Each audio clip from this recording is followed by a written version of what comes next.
Xavier a parcouru 15,6 km en 1,2 heures et Fabienne a parcouru 16,8 km en 1,3 heures. Qui court le plus vite? Pour comparer leur vitesse, donc pour savoir qui court le plus vite, il faut avoir les mêmes unités de mesure pour les deux. Ici, ça peut être trompeur parce qu'on a des kilomètres et des heures pour chacun d'eux, donc kilomètres et heures. Mais leur vitesse n'est pas réellement donnée en kilomètres par heure. Quand on donne une vitesse en kilomètres par heure, on donne le nombre de kilomètres parcourus en 1 heure et non en 1,2 ou 1,3 heures. Dans le corrigé détaillé disponible sur Moodle, on a décidé de comparer les deux vitesses en les mettant en kilomètres pour 1 minute. On aurait pu choisir toutes sortes d'unités de mesure différentes tant que c'est les mêmes pour les deux personnes. C'est ce qui nous permet de les comparer. Pour la partie ici de l'explication détaillée, je te donne une autre stratégie.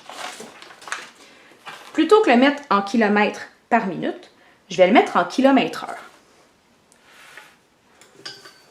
Donc, pour connaître la vitesse de Xavier en kilomètres heure, je vais créer ma fraction, comme j'ai l'habitude de le faire pour les vitesses, donc 15,6 km, ma distance, sur le temps qui est 1,2 heures. Donc, je vais transformer en kilomètres heure. Donc, je veux savoir le nombre de kilomètres que je parcours en 1 heure. Pour que ma vitesse reste la même malgré mon changement d'unité de mesure, si on veut, je vais devoir avoir une fraction équivalente. Donc, je vais faire la même chose en bas et en haut. Pour passer de 1,2 à 1, ici, le calcul qu'on fait, c'est diviser par 1,2. Je vais devoir faire la même chose en haut. Donc, diviser par 1,2. Je le fais dans mon calcul en colonne ici. Donc, j'ai 15,6 divisé par 1,2. Ici, pour la division, puisque j'ai une virgule à mon diviseur, je vais multiplier par 10 pour avoir 12. Si je veux que mon résultat soit le bon, je dois faire le même calcul pour le dividende. Donc, je vais multiplier par 10 et j'ai 56. Donc, 156 divisé par 12 va me donner le même résultat, mais c'est beaucoup plus simple à faire. Donc, je commence. 12 entre une fois dans 15.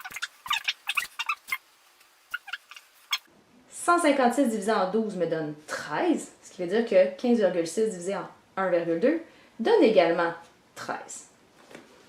Pour la vitesse de Fabienne, je vais aussi écrire ma fraction avec la distance en haut, donc 16,8 km, et le temps en bas, 1,3 heures. Si je veux savoir le nombre de kilomètres qu'elle parcourt en 1 heure, je vais encore une fois créer une fraction équivalente. Donc, si je fais diviser par 1,3, j'obtiens 1 en bas. Je vais devoir faire la même chose en haut. Donc, 16,8 divisé en 1,3. Ici, puisque mon diviseur, il y a une virgule, je vais faire x 10. Je vais faire la même chose à mon dividende. Donc, en réalité, je fais 168 divisé en 13 dans mon calcul en colonne.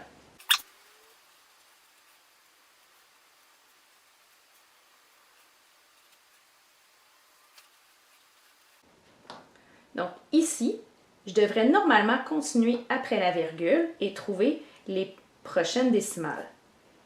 Mais j'en ai pas réellement besoin parce que je sais que ma réponse, c'est 12, quelque chose. Et dans tous les cas, peu importe ce qu'il y a après ma virgule, mon résultat est plus petit qu'ici. Donc Fabienne court moins vite que Xavier dans cette situation-là.